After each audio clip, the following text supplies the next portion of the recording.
Have you ever wondered how to plan out your new year? There are 3 tools that you need. One is your calendar from last year. You got it there. You got a calendar for the new year and your phone.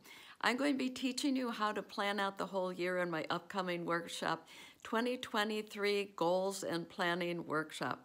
It's going to work so well and you're going to feel so good. Not only is it in your phone, but it's here and you're going to have the highlights and be able to enjoy them for the coming year.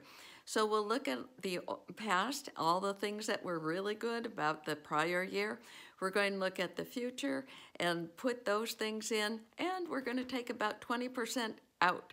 Just say, out, I don't want to do that anymore.